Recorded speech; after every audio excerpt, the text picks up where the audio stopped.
It might actually surprise you to learn that globally, somewhere between, say, 15 and 31% of women experience sexual complaints that are, well, lasting and genuinely distressing. And that's just the long-term distressing complaints. If you look broader. Right. If we zoom out, it could be up to half of all women dealing with low sexual desire at some point. So the main point here is clear. This is really common. It's Yeah. not some unusual problem. Study after study shows this. Yeah, a significant number of women grapple with it, and it really pushes back against that unspoken idea that women are just naturally always interested in sex. Exactly. That societal belief, that expectation of this automatic, universal desire in women. It just doesn't match the reality we see in the data about how common sexual difficulties are. Precisely. And that's what we're really getting into today. We're going beyond just the simple biological stuff when we talk about female sexual desire or, the lack of it. The sources we're drawing on, they dig into the psychological factors, the social ones, even the neurological side of things. Our main source today is it's a book looking at mindfulness and female sexual desire. Yeah, it's a really interesting approach. It blends scientific findings with patient stories, anonymized, of course, to kind of illustrate things. And it even includes practical exercises people can try. So our mission for this deep dive is really to understand why female sexual desire is so complex, so nuanced. We want to explore some of the reasons behind these widespread experiences you mentioned, and look at approaches like mindfulness that are being looked at as potential help. Yeah, the goal is to offer you some clarity, maybe a few aha moments without just drowning you in information. Okay, let's start unpacking this. Where should we begin? Maybe with just how common these concerns really are. Good idea. Let's look at the prevalence. There was that big 1999 J. Moss study, Sexual Dysfunction in the United States. It surveyed thousands of Americans. And what did it find for women? Well, what really jumped out was that lack of sexual interest was the most common complaint among women. It affected nearly a third, think about that, a third of younger women aged 18 to 29. Wow, that young. Yeah, and still over a quarter of women in their late 50s. And it Right. wasn't just desire. What else came up? Difficulty reaching orgasm, not finding sex pleasurable. Those were also really common, especially, again, among younger women. Which kind of challenges that whole idea of youthful sex always being amazing, doesn't it? Totally. And the study also found pain during sex affected about 1 in 5 women. That's significant. And anxiety about performance was surprisingly high, too, particularly in younger women. It makes you wonder, how much pressure and expectation are tangled up in all this. Absolutely. And if we look globally, there was another big study sponsored by Pfizer, the Global Study of Sexual Attitudes and Behaviors. Right, that one looked at nearly 20,000 people across 29 countries. And even using a stricter definition of sexual difficulty, lack of interest was still the most frequent complaint for women everywhere. Affecting how many? Depending on the region, anywhere from 1 out of every 2 to 1 out of every 4 women. So still huge numbers. And were there differences between regions? Yes, quite significant ones. Women in North Africa, the Middle East, and East-Southeast Asia reported higher rates of various concerns. Huh. And why is that, do we think? Well, the researchers in that study speculated it might have a lot to do with cultural attitudes about sexuality, especially for women in those areas. That makes sense. And this isn't just a one-off finding, is it? Like the British NatSol study. Exactly. Yeah. Those studies, done multiple times over the years in Britain, consistently show low sexual desire as the #1 sex-related issue women report. So it really drives home the point that this is widespread, not just a Western thing or confined to certain cultures. It's a common human experience for women. Which naturally leads us to ask, Yeah. okay, what's going on beyond just biology? Right. Our source material brings up these two contrasting examples, Susan and Juanita. They have similarities, but really different beliefs about sex, especially as they get older. Tell us about Susan first. So Susan tends to see sex mainly for having children. She kind of views seeking pleasure as, well, maybe a bit frivolous. And she expects her own sexual interest to decline with age, partly based on her mother's experience with menopause. Okay, so a sort of functional, maybe limited view. Kind of. But then you have Juanita. For her, sex is vital. It's communication, intimacy with her partner, it's fun, relaxing, a way to keep their bond strong even as they age. So a much broader, more positive perspective. It's fascinating how those different starting points, those beliefs, might really shape their actual sexual well-being down the line. Definitely. And where do these beliefs even come from? Early experiences seem key, including sex education.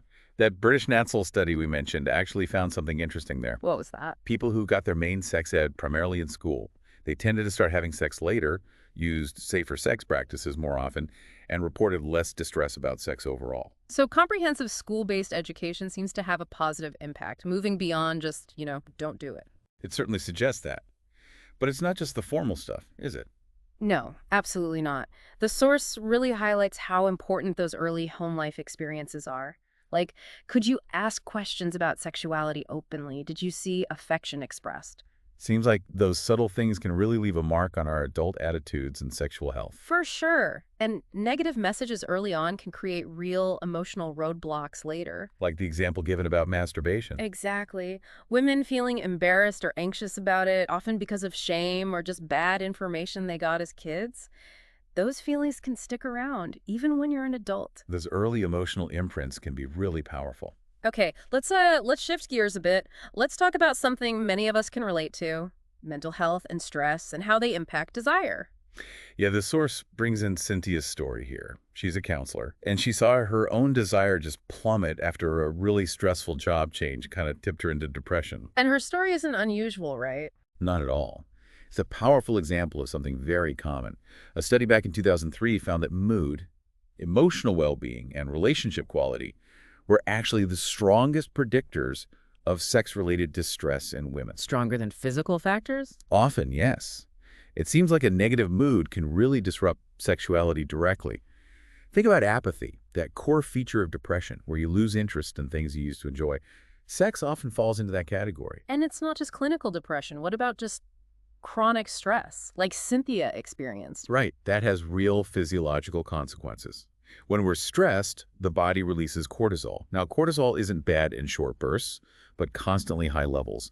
That can mess with various systems, including potentially interfering with healthy sexual arousal. And there's this modern layer too, this infomania idea. Ah, yes. Being constantly distracted by multitasking, emails, notifications. Our source mentions a study showing it can actually lead to a drop in effective IQ and a big jump in how stressed we feel. And that constant mental juggling act, never really being present, it makes it incredibly hard to be fully engaged during sex, doesn't it? Yeah, it's like your brain is just full.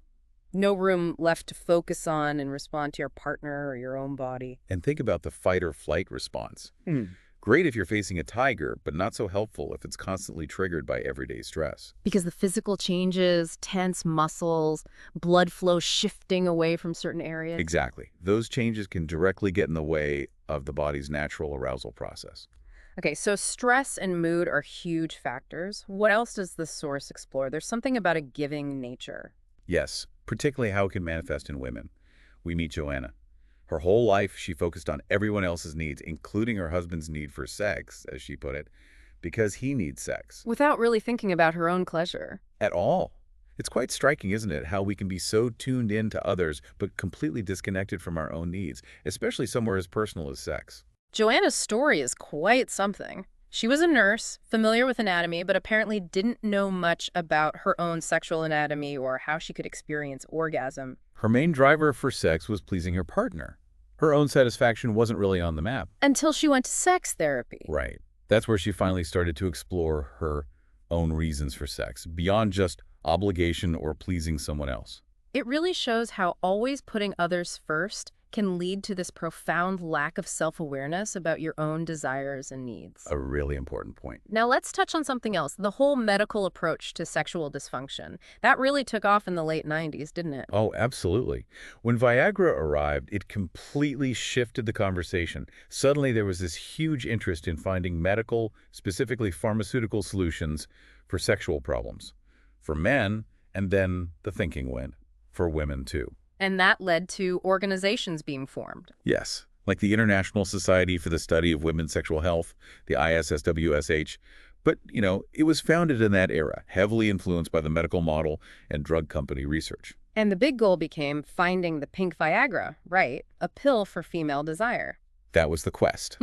Because Viagra, while revolutionary for men with erectile dysfunction, didn't really work the same way for women's desire issues. It might increase blood flow, but didn't ignite the interest itself. Exactly. So the search continued, eventually leading to Addyi getting FDA approval. How does Addyi work differently? It targets neurotransmitters, in the brain chemical messengers like dopamine and serotonin, which are involved in mood and motivation and therefore potentially desire. But was it the magic bullet? Not really. The effectiveness in trials was, well, modest. Mm-hmm. On average, it led to about one extra satisfying sexual event per month compared to a placebo. One per month. Yes. And it came with side effects, restrictions like not drinking alcohol with it. Plus, and this is important, the women in the trials were often quite different from many women struggling with low desire. How so? They were generally still having sex fairly regularly, maybe out of obligation, and were in relationships they described as happy. Which might not represent women who are having sex much less often or who have relationship issues or mental health stuff going on. Precisely. The critique was that it didn't necessarily address the complexity of low desire for many, many women. So that whole pink Viagra search hasn't been a simple success story. Which brings us, interestingly, to a completely different kind of approach. Mindfulness. Yes, the book we're drawing from really positions mindfulness as a potentially powerful, maybe even paradoxical tool. Paradoxical how? Because the idea isn't to try harder to change your desire, but rather to improve it by learning to fully be in the present moment without judging it. Okay, how does not trying to change something actually help? That seems counterintuitive. Well, the thinking is that mindfulness can interrupt that negative feedback loop we often get stuck in. Stress leads to anxiety, leads to unhelpful beliefs, leads to sexual problems, which then causes more stress. And round it goes. Ah, so by being present, you can step out of that cycle. You can become less reactive to the stressors and the negative thoughts that are often fueling the low desire in the first place. Our source even quotes John Kabat-Zinn, a pioneer in mindfulness, describing it as a love affair with life, with yourself, with the present moment. Okay, I'm intrigued. How does this look in practice? The book uses Sarah's story, right? Right. Sarah found her desire faded in long-term relationship, and she'd get really distracted during sex. To introduce the concept, the book uses the raisin exercise. The raisin exercise sounds simple. It is, deceptively so. It's a classic way to introduce mindful awareness. You basically take one single raisin and explore it with all your senses, as if you've never seen one before. Like, what does it look like, smell like? Exactly. You look at its shape, its wrinkles, its color, you smell it, you feel its texture, you even hold it to your ear, maybe it makes a sound. Then you notice how it feels on your lips, the sensations in your mouth before you bite. And then you eat it, slowly, noticing the burst of flavor, the texture as you chew, the act of swallowing, even the aftertaste. I can see how that forces you to pay attention. It really does. And the book mentions, kind of amusingly, that many women in these mindfulness groups notice the raisin even looks a bit like a vulva. Huh. Okay. But the main point. The main point is the realization it starts. How often do we just go through the motions in daily life, like eating lunch at our desk while working, without really tasting or noticing? All the time. And the women in the groups often make that connection directly to sex. They realize, oh, I do that during sex too. Minds wander to grocery lists, work problems. Just instead of being present with the actual sensations, touch, sound, smell. Exactly. They're on autopilot. And the insight is that maybe, just maybe, paying attention, really being there, could be the key to finding that desire again. And it's not just raisins, obviously. No. The book talks about extending that mindful awareness to other everyday things. Taking a mindful shower, really feeling the water, the soap, or doing a body scan meditation. What's the body scan? That's where you systematically bring your attention to different parts of your body, head to toe, just noticing whatever sensations are there. Warmth, tingling, pressure, maybe nothing without judgment. It really builds that mind-body connection. Sounds helpful, but potentially time-consuming. The source acknowledges that finding time for these practices is a real challenge for busy women. It stresses brainstorming ways to fit them in, even short practices. Okay. Another thing the book gets into is body awareness, specifically around female anatomy. Yes, challenging that old idea that the vagina is the only important part, and really highlighting the clitoris as the center of pleasure for most women. And encouraging women to actually look. The looking in a mirror exercise. It encourages women to familiarize themselves with their own genitals. This can be surprisingly powerful, especially for tackling body image issues. How so?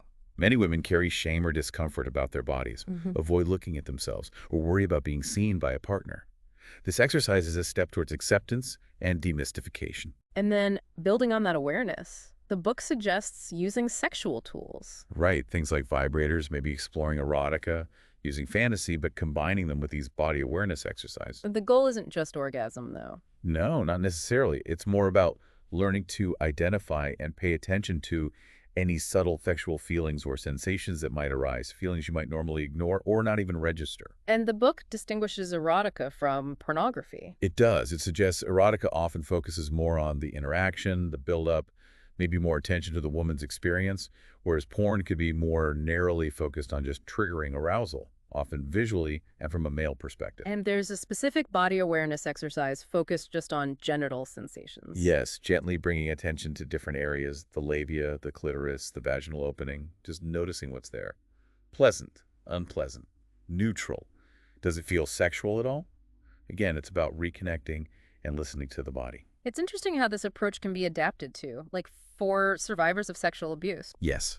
The source mentions mindfulness being used to help survivors manage the anxiety that can come up during consensual sex, helping them learn to sort of ride out the anxiety wave and stay connected to present moment physical sensations. And that helps bridge the gap between physical and mental arousal. Exactly. It can lead to increased concordance, better alignment between what their body is doing and what they feel mentally. We also hear about May, the cancer survivor. Right, a gynecologic cancer survivor dealing with sexual difficulties after treatment. Mindfulness helped her reconnect with her body's potential for arousal, even with the physical changes she'd experienced. And Sarah, who we met earlier with the raisin. Her experience with the program was positive, too. She realized desire wasn't just this automatic thing that should always be there, and that actually paying attention made a huge difference in her responsiveness. It all seems to come back to attention, doesn't it? It really does. There's that little anecdote in the source about the father asking his child who just bumped into something, "Where were you?" Highlighting the difference between just being physically present and actually being mentally present, focused. Precisely. And think about texting and driving. Why is it so dangerous? Because your attention is divided. You can't focus properly on driving. Right. It's about cognitive load, the mental effort of juggling tasks. Our brains aren't really built for effective multitasking. And studies show texting while driving can impair you more than being drunk, mainly because attention is so compromised. So bring that back to sex.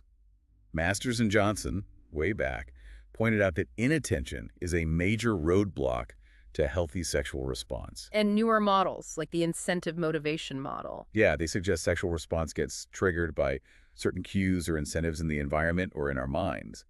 But things like being worried about how your body looks or mentally critiquing your performance. That pulls your attention away from the good stuff, the actual erotic cues. Exactly. You're stuck in your head instead of engaging with the experience. The book even mentions brain scan research. Findings suggesting differences in brain activity patterns between women with healthy desire and those with low desire, particularly in areas involved in motivation, reward, and how we process past experiences versus present sensations. Almost like women with low desire might be stuck monitoring themselves rather than immersing themselves. That seems to be part of the picture, potentially. And Barbara's story illustrates the shift mindfulness can bring. How so? She learned through practice to notice when her mind wandered off into thoughts and gently redirect her attention back to physical sensations during meditation and, crucially, during sex. And what did she realize? That arousal isn't this fixed state you either have or don't. It's this constantly shifting collection of sensations. And her level of attention directly influenced how much pleasure she felt. So attention to sensations is key, but what about attention to thoughts? We have so many of those. Don't we just? The source, again, quotes Kabat-Zinn saying something like, "Passing thoughts are about as important as remembering what you had for dinner 3 nights ago." Meaning, don't give them too much weight. Pretty much. The practice of mindfulness of thoughts involves just observing them as they drift by, like clouds in the sky.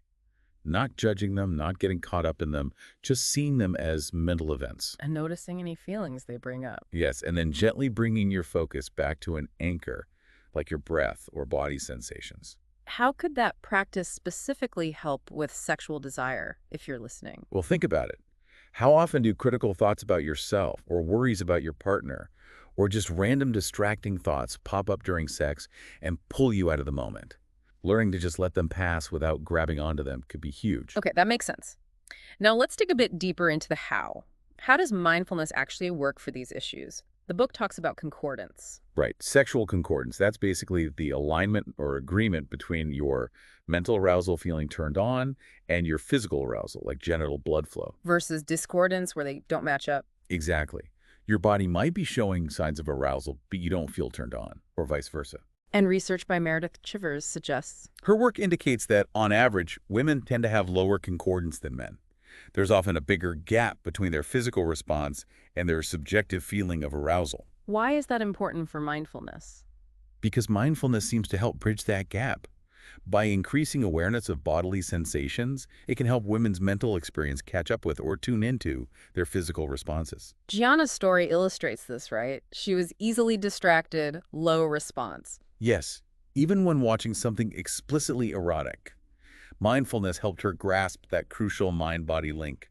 She needed to be mentally present to really feel and register the physical arousal. And this relates to interoception. Is that the word? Interoception, yeah. Yeah. It's our awareness of what's going on inside our bodies, heartbeat, breath, gut feelings, and yes, subtle arousal sensations. And mindfulness boosts this. Research suggests it does. It seems to increase interoceptive awareness, possibly by changing brain activity patterns, like reducing activity in parts of the prefrontal cortex involved in judgment and the amygdala involved in emotional reactions. So you become more aware of body signals, but maybe less likely to have a negative knee-jerk reaction to them. That seems to be the idea. Less judgment, more noticing. Now, what about the link between depression and low desire? We touched on it with Cynthia. Yes, the book revisits this. Apathy, that loss of interest, which is so central to depression, often hits sex drive hard. Sheila's story is used here. What was her situation? She illustrates that bidirectional thing, low mood kills libido, and then feeling bad about the low libido makes the mood worse. It's a vicious cycle. And menopause can play into this too, right? Hormonal shifts affecting both mood and sexual function. Definitely. But the good news is that mindfulness-based approaches, specifically mindfulness-based cognitive therapy or MBCT, are actually proven effective for preventing depressive relapse. Even if you don't practice constantly at home. Studies suggest even limited home practice can make a difference with MBCT for depression. And interestingly, another study mentioned found that women with a history of sexual abuse who did a mindfulness program for low desire showed greater mood improvements than others. Wow, so mindfulness might be especially helpful there. It seems so. Overall, the idea is that by reducing that negative self-judgment and the tendency to ruminate or get stuck in negative thoughts, mindfulness improves your ability to notice internal sensations, like arousal, and perhaps even speeds up your reaction time to sexual cues. Okay, so mindfulness helps the individual. What about relationships? Can it help couples? Big time. Sharon and James's stories used to show how communication breakdowns really impact intimacy. And mindfulness helps how? By making each partner more aware of their own internal stuff, their thoughts, feelings, reactions, they become less likely to just react defensively or judgmentally towards their partner. Leading to better communication. Potentially, yes. The book even suggests couples try meditating together, like doing a body scan side by side. And there's research on conflict, too. Yeah, a study from the University of Oregon found that mindfulness training helped people's stress hormone levels, cortisol, recover faster after a conflict discussion. That's fascinating. And mindful listening comes up, too. Yes, really training yourself to be fully present and attentive when your partner's speaking without planning your rebuttal. And how does this translate to the bedroom for couples? Well, it helps women be more fully present with their partner during intimacy. It can reignite that sense of discovery, of really noticing sensations rather than being lost in thought or routine. Like those studies with cancer survivors regaining sensation through mindful partnered touch. Exactly. And specific programs, like one mentioned by CoCoSIS and Newbury Helps, focus explicitly on using mindfulness and sex therapy to help couples let go of performance goals and just tune into sensations, moment by moment. And sensate focus, that's a couples thing too, right? Yes, sensate focus is a classic couples exercise, very much rooted in mindfulness principles. It involves structured touching, starting non-genitally, with a focus entirely on sensory awareness, giving and receiving touch, without any pressure for arousal or intercourse. Paradoxically, this often increases intimacy and can lead to arousal naturally. Okay, one last major area. Painful sex. That's obviously going to impact desire. Hugely. Sierra's story involves provoked vestibulodynia, or PVD pain, at the vaginal entrance upon touch or pressure. It directly links pain with a loss of desire. And PVD can be tricky to treat. It can be. And chronic pain conditions like this can lead to something called central sensitization. Meaning the nervous system gets kind of hypersensitive. Yeah, it becomes more easily triggered, amplifying pain signals. And as Rosemary Besson points out in the source, the sheer stress and anxiety about the pain creates its own vicious cycle, often worsening the pain and killing desire. But the brain can change. That's the hopeful message. Pain pathways aren't fixed. And Sierra's experience with mindfulness was really powerful here. How did it help her? It helped her shift her focus. Instead of everything being about avoiding the pain, she learned to focus on any potential for pleasure, even small sensations elsewhere in her body. This shift, focusing on approach rather than avoidance, actually helped restore her desire, even though the pain wasn't completely gone. So changing the relationship to the pain and the sensations. Exactly. Other studies on chronic pain show mindfulness can reduce worry and change how the brain processes physical sensations. It's less about eliminating the sensation, more about reducing the suffering around it. So wrapping up, are there practical hurdles? People worry about time, right? Absolutely. The book acknowledges the time commitment concern, but reassures readers that even short, consistent mindfulness practices can be beneficial. Mm. You don't need to meditate for an hour a day. And it mentions mindfulness can help men too, like with situational ED. Yes, by reducing that performance anxiety, that spectatoring, where you're watching yourself instead of being in the moment, it helps focus on present sensations rather than worrying about the outcome. And Anita's story, avoiding sex due to past pain. Mindfulness helped her learn to just observe the anxiety and the avoidance patterns without judgment, which gradually lessened their power over her. So if you're listening, the takeaway seems to be that even small shifts in awareness, cultivated through mindfulness, can make a real difference across so many of these issues. Absolutely. I think the core message, the real key takeaway from this deep dive, is that mindfulness, that capacity to be fully present right here, right now, without judging yourself for the experience, seems to be a vital ingredient for more satisfying sex. And for overcoming a whole range of challenges we've talked about. Right. It seems less about needing some external fix or becoming some kind of sexual athlete, and much more about the quality of your attention, how fully present you can be in those intimate moments. So a practical thought for you listening might be this. Think back to a time sex felt truly amazing, really sensational. What was different? Chances are, if you really reflect, there was a strong element of just being there, fully absorbed, focused attention, not lost in thought. Maybe try bringing just a little bit of that mindful awareness into everyday life, washing dishes, drinking tea as a starting point. It's a journey, for sure. We've covered a lot today, but understanding and nurturing your own sexuality is an ongoing process. If this resonates, definitely explore further. The book itself sounds like a great guide, and just considering mindfulness could be beneficial. Definitely. So let's leave you with a final thought to mull over. Could it be that the key to unlocking a more fulfilling sexual life lies not so much in what we do, but in how fully we manage to be in the moments that truly matter?